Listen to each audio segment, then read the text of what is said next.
Welcome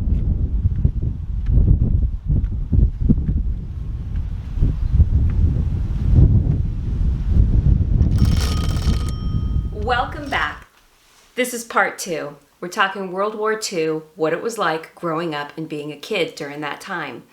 We left off on part 1 when they were talking about how they had to make their beds. My mother had to bounce a quarter off of the bed. It had to bounce. She lost money on that one. Yes, she lost money on that one. But we left off with the question of talking about fitted sheets and when fitted sheets came in. Let's come in with that, and then let's learn about how they made ends meet. And a lot more. We'll be back.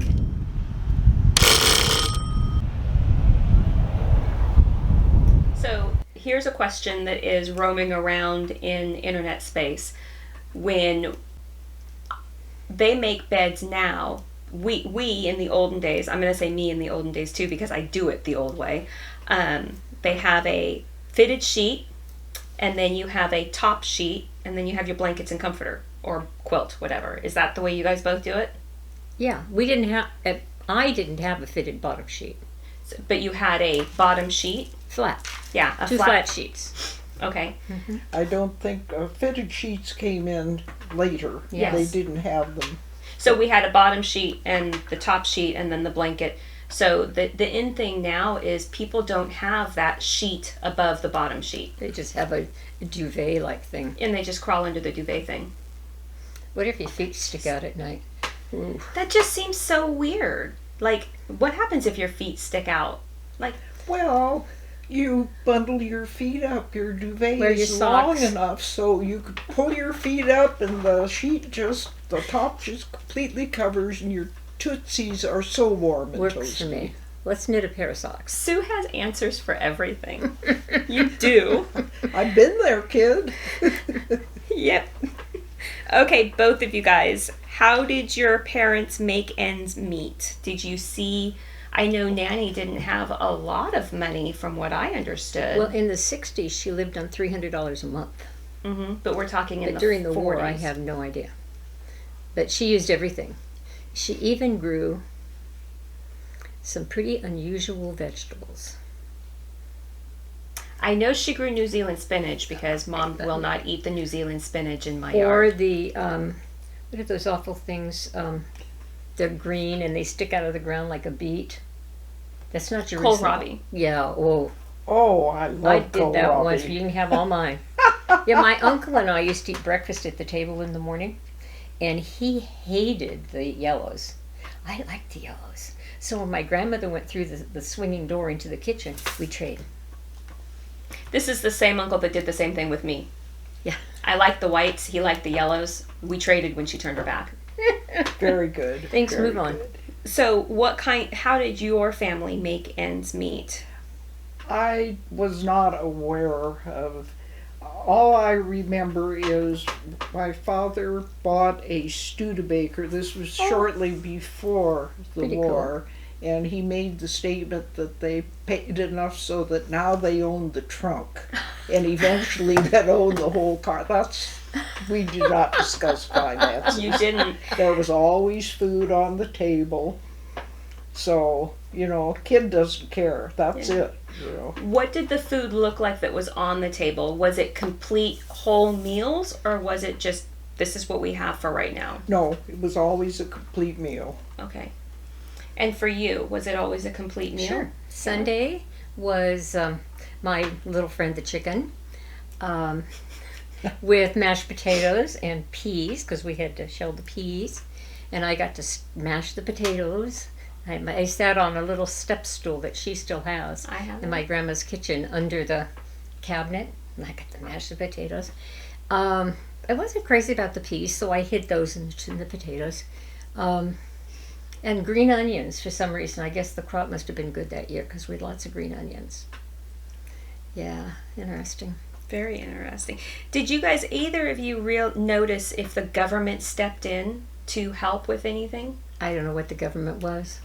You didn't know what it was? Okay. Thank God. And you already told me you guys are answering these questions. I know my grandma, when she turned 70, stopped paying income tax. Flat out. She said, they're not going to arrest an old lady. Not paying it. Yeah, I don't want to see her trying that now. Was the food? She's dead, so it's probably not. That's a good idea. I might, you know. Yeah, you can get a couple decades back. Get a refund. Yeah. Something to think about. Okay, let's wrap it up to something different. The food at the grocery store, you were talking about how you went to the grocer's house for dinner and you had bacon there. When you walked into the grocery store, were the shelves full of things or was it kind of bare looking? Do I you really remember? don't remember. You don't Mother remember? did most of the shopping. Okay. I used to bake banana bread for my grandfather. And of course bananas were very hard to come by and you didn't see them in the store. And I did talk to the produce man one time about, boy, if you ever get bananas, let me know because my grandpa wants some banana bread. And he did a double take and he said, you bake banana bread? And I said, yeah, for my grandpa. And he said, well, if I found some bananas, do you suppose you could make a loaf for me too? Aww. And I never was short of bananas after that. Every batch I did an extra Negotiations. loaf, and I found my source, black market source of Black bananas. market banana bread. Good You little kid. sneaky. Yeah. Was there anything else that you did that with or just No, banana bread? no. That's awesome. Do you remember Nanny going to the grocery store? Sure. And did she come back with a lot of things or was it just very bare?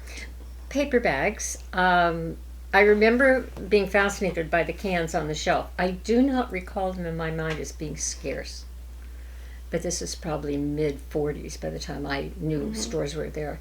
But the cans had little tags on them, like 233, and you had to match it up with the shelf 233. And then you had to remember to tell the checker-outer person that it was 233 was correct. Because they had a little coordination issue there sometimes. Oh, wow. For the pricing? Yeah. Oh, wow. But other than that, she used to come home with ice cream sometimes, ice milk. We never had ice cream. And she'd take the lid off and she'd take a spoon and eat all the melted stuff because the grocery store was a ways away. Yeah, I remember that. That was cool. Okay, but wait a second. You had to tell them why she ate because this has been passed down in generations. Why did she eat the stuff? And we think we talked about this around the melted ice cream around the lid, around the top. I have no idea. She told me it was because you can't refreeze ice cream. Oh. So Nanny would go to the grocery store and she would bring ice cream home and she would open up the lid, and I'll tell you my philosophy on this whole thing after I say. She would scoop off the melted ice cream and we would all gather around and eat the scooped off melted ice cream. And then she would put it in the freezer. And she had one of those deep freezers in the garage. You had to walk out into the back. Scary beyond belief. It was terrifying You were a little when it was kid, dark. and it's down a long driveway, and it's out there in that big old rickety garage. And there was one light hanging in the center, and you get to pull that cord, run to the freezer in the back corner, close the freezer, pull the cord, and run so fast. Yeah. I thought there was somebody behind me, and as soon as I turned around to lock the back door, that would be there. So Nobody wanted to get that ice cream. Yeah. when she came home from the grocery store, she'd said the same thing. She'd open up the lid. We can't refreeze ice cream, and we would all gather around and eat this. So with my daughter, when we went to the grocery store and we came home, I already knew, yes, you can refreeze ice cream. We would open up the lid and we would eat all around because you can't refreeze ice cream. Good. And it was ice reasoning. milk, I but like I that. get it. Yeah. So my daughter now does the same. You better be doing the same thing. You better be doing the same thing because it is now multi-generational, right? Okay, I'm you on your guys, side. both of you, tell me what the term "be home by the time the streetlights came on" means to both of you. That's for you. Because No, I that's- didn't have any street lights. You didn't. No, I'm out in the country. This is how you ensured that your kids were home when it became dangerous on the streets. You know, you wanted to know where they were, and if they could, they would get to play outside after dinner, after their chores were done. But you wanted them home by the time street lights came on, and you had track of them, and safety. Okay, now here's because I was thinking, when did power, because power is not that old, power became common in Portland in 1889. All right. That was before you. That was before, before me. It was before both of you. And before both of you, power became common in Santa Cruz in 1904. So technically, it was still fairly a new concept of having power. With that, during the World War II, did Santa Cruz and, that you guys can remember, Mom, you might not remember, but were there blackouts or loss of power in the war for you guys here Here in Santa Cruz, they turned the lights off. They did. SoCal and pulled the curtains. Okay. Did you guys do that up here? Yeah. Yes, yeah. What was that like, having to, as a kid, closing the curtains and having the lights out? Oh, no, we didn't You have have the the lights were on, but Oh. we just couldn't let anybody from the outside see that you probably didn't have everything lit. It was our privacy. That's what. It was comforting to be. I don't know if you're interested in this or not, but we had a summer cabin at Rockaway, and my dad would work in Portland during the week and drive to Rockaway Friday night. And there's a stretch of road out here that was the old 101 that he had to travel. It was very, very curvy, and no headlights were allowed. Really? So driving in the dark, over this really curvy road was kind of exciting. And of course, any house that had any view of the ocean whatsoever had to be completely blacked out. We had to have blackout curtains, and if any light shone, the beach was being patrolled by soldiers. My grandparents had one little crack of light showing, and they had a rifle butt beat on their front door, and it was I guess it was Coast Guard, told them that they were breaking the law and they better get it covered or else. So It was a serious thing. oh yes, 'Cause they we're right on didn't the want coast. any silhouettes. Now that's something else that I didn't realize, that there were soldiers patrolling our coast With dogs. with dogs. How did that make you feel as a kid? Oh, I'd like the Well, puppy. it's just something that they did. It was just And we just stayed off the beaches at night. at I night. don't remember really that we saw them very often during the day. That's when the blimp base went in here at Tillamook. That was all farmland, and the country took it over and built the base, and the blimps would patrol during the day.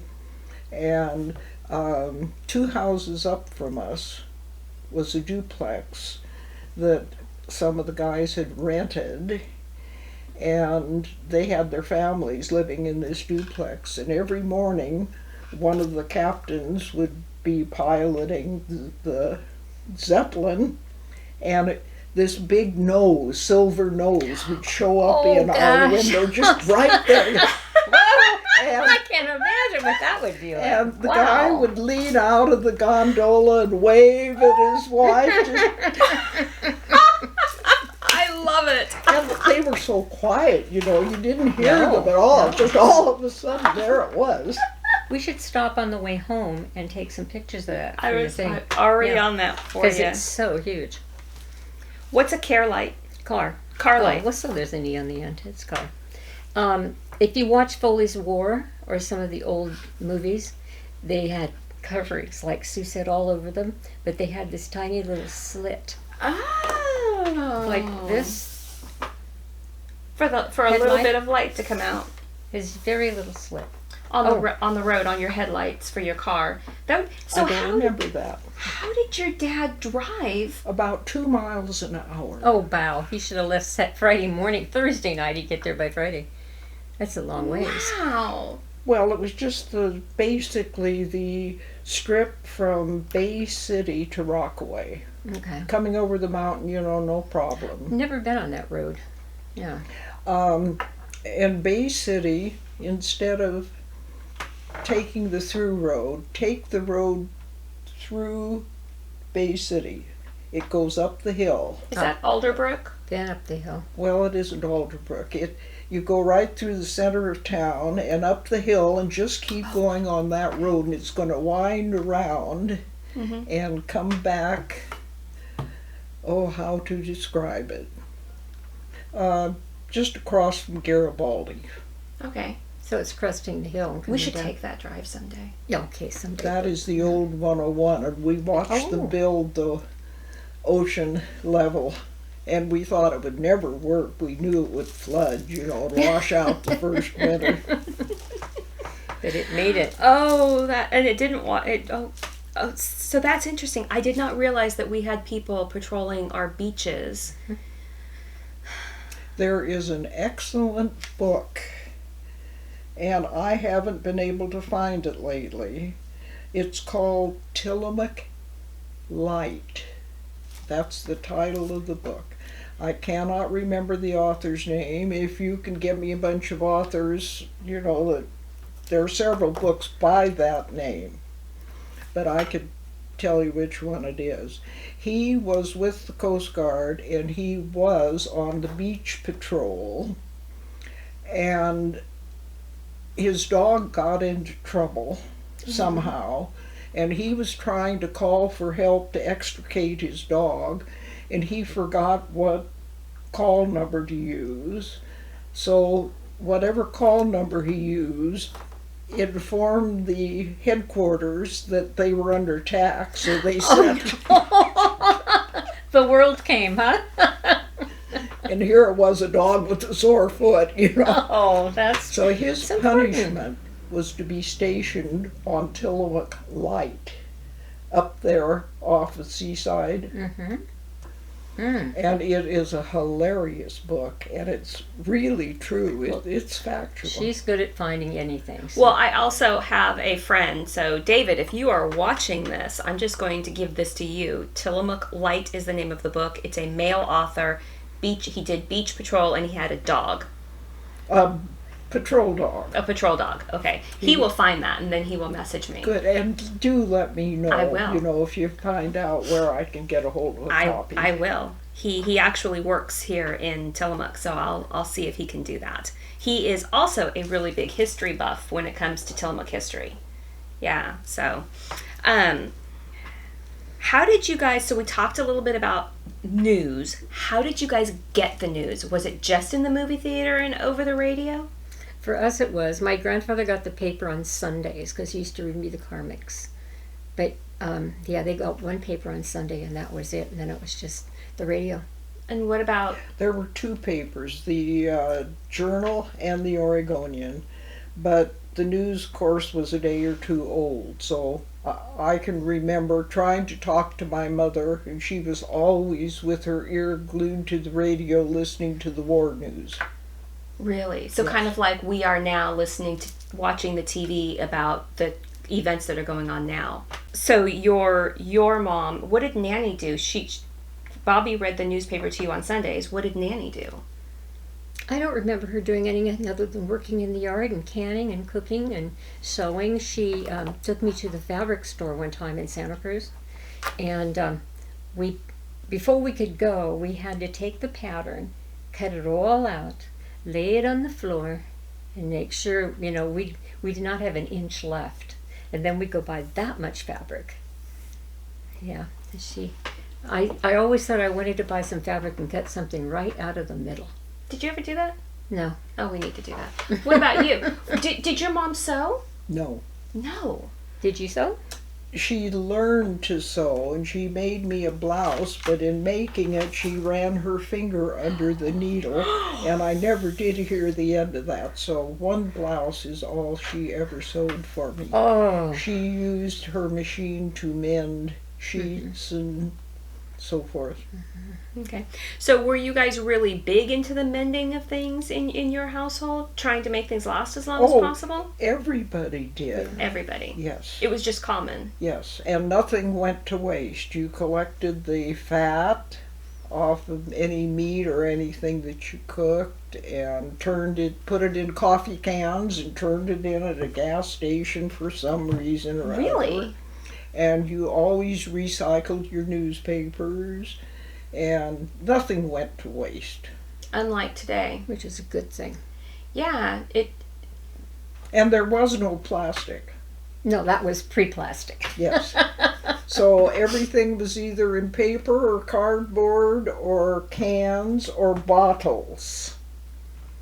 Okay, so what did you do with the cans when you opened up the can and you used it? Well, you took the bottom out, put the two lids, bottom and top, inside and smashed it and took it and recycled it. I forget where, but Didn't they have a tin drive for World War II? I thought they had well, a yeah, drive they for did in recycling England. the tin. yeah, you did. You took it.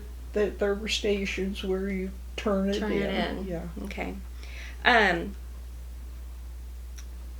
your milk bottle was washed out and put back on the porch for the next milk delivery. And By the bottom of Nanny's stairs in the back, we used to have a little spot that you could pull up the door, and you put the old stuff to go out and the new stuff to come in from the For the milkman. milkman? And we had a bread man, and we had a fruit. There was three of them. vegetable man. Vegetable man, okay. But Nanny grew so much that I can't believe she'd ever buy anything. Did you have a meat man?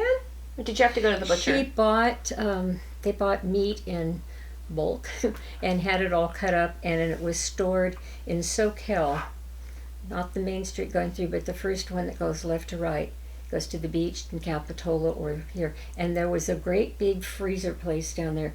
You got to put these coats on with the hoods, and it must have been 100 degrees below zero in there. And you rented a little wire thing, and you could put your stuff in.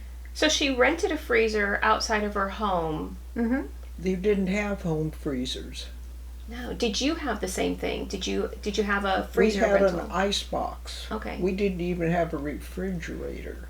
So I'm hearing you saying Nanny prepped and stored things, and she had a supply. Did your family have a supply? We canned. You canned. Everything. When Okay. apricots were in season, we I love canned. apricots. Oh, So good. Yeah. Now, what other food did you can? Do you remember?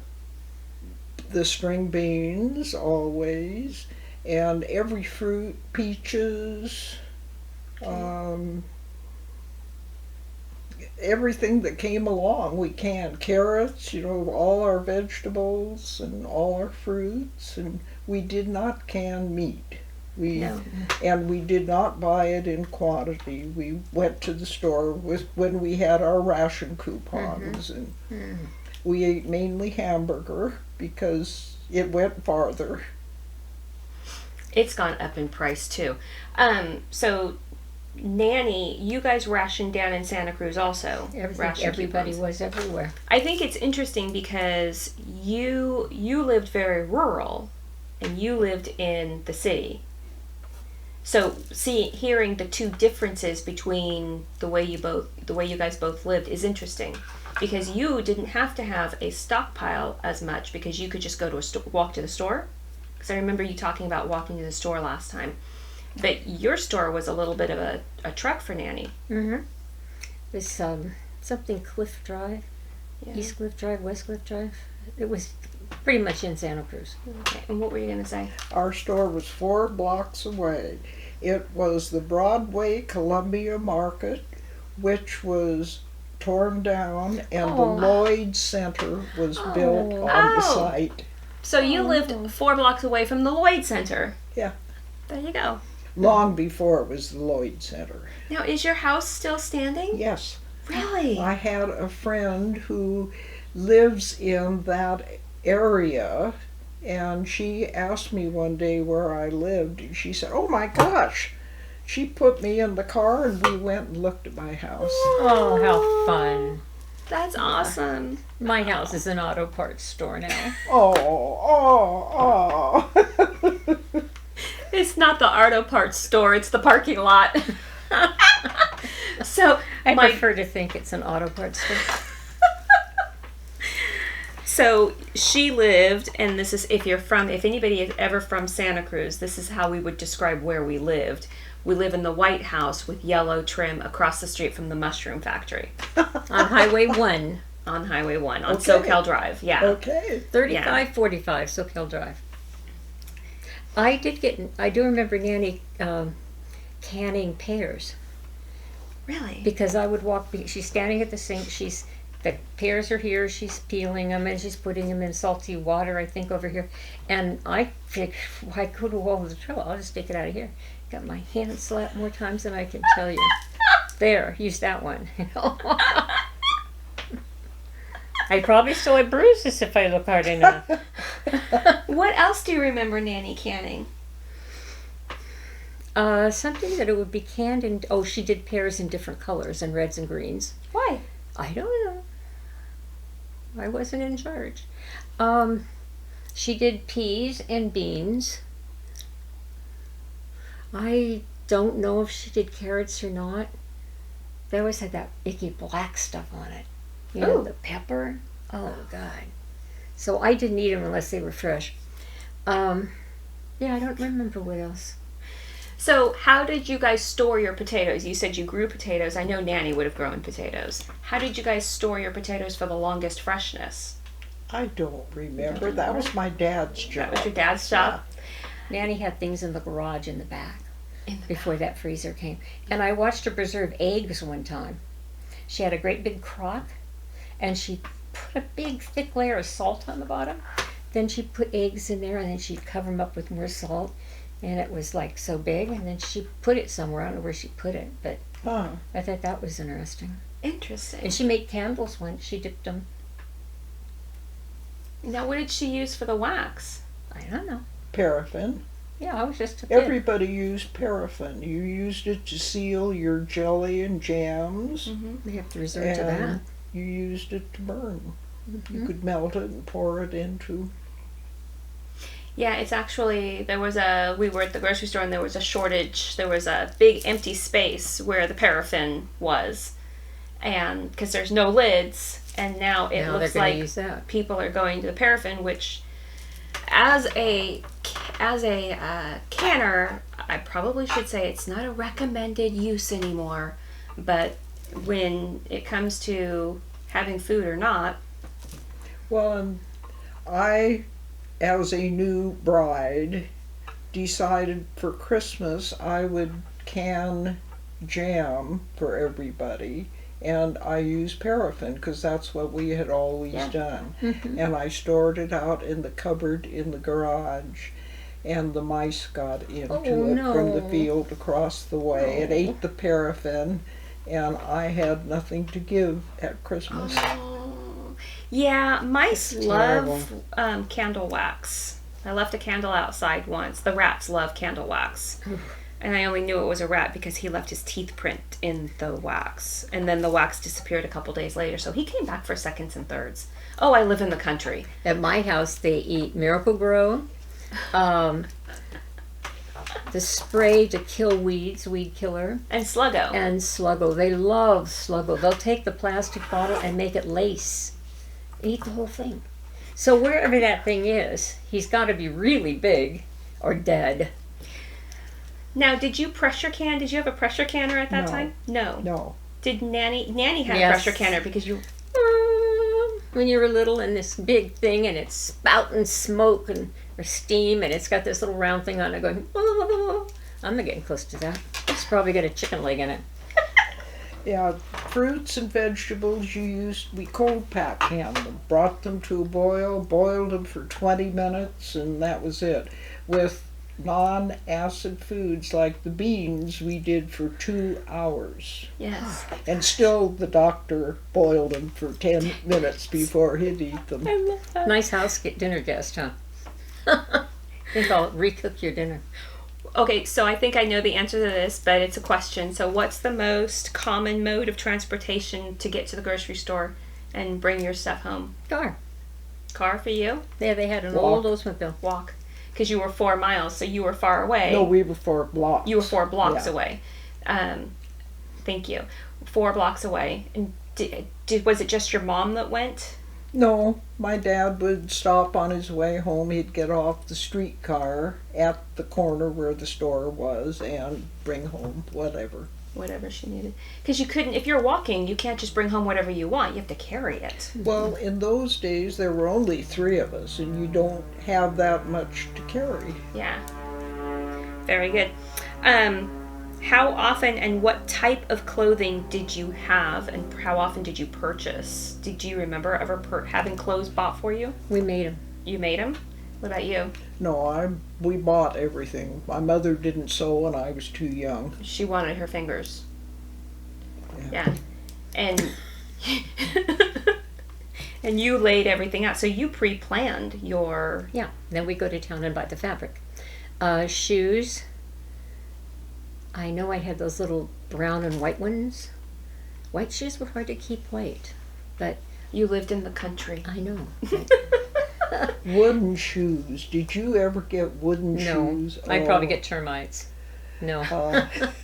They were marvelous. The schools hated them because we'd go clunking down the hall. Were they comfortable? Oh, very, very. Have you ever worn Birkenstocks? Yes. Once you get them broken in, they're great. I didn't have to break mine in, but wooden shoes were the thing. Wow. That's I have interesting. You Here, like I'll to show work 'em with to you wood, so later. why I would don't love to you see. start making some? Yeah. I have enough trees, don't I? There was a guy in Portland, Oscar Osted was his name, and he made wooden shoes. Most people, bought them off the rack. They Danish? You were very, very I don't know. Very, very special if you had Oscar Osted make your shoes. Wow. And when we moved from our little house, Oscar Osted is the one that bought our house. So Oh. X number of dollars and 3 pairs of wooden shoes. Yeah, that'll work. unfortunately, no shoes. Oh. What was a common weekend like for both of you guys? You were young, so did you just play, or? Yeah, nothing different. Or spent an awful lot of time at the beach. So you were here on the weekends. Not during the winter, but, did nothing special. Okay. We used to go to the Santa Cruz Boardwalk. My grandfather was a musician, and he would play in the Santa Cruz whatever band down there. And my grandmother and I'd go down and sit on the sand and listen to him. What surprised you as blessings being children during World War II? What surprised What you? surprised you the most? If you look back now and you look back at how you were raised during that time, what surprised you as being a blessing that could have occurred? Does that make sense? No? It was just a normal time for you guys? We knew nothing else. Yeah. You as kids, you I go definitely with did. the flow because this is what you know. And the So, parents didn't sit you down and tell you, we're at war, this is you, right? Not me. And did you... All I knew is there was candy bars at that base.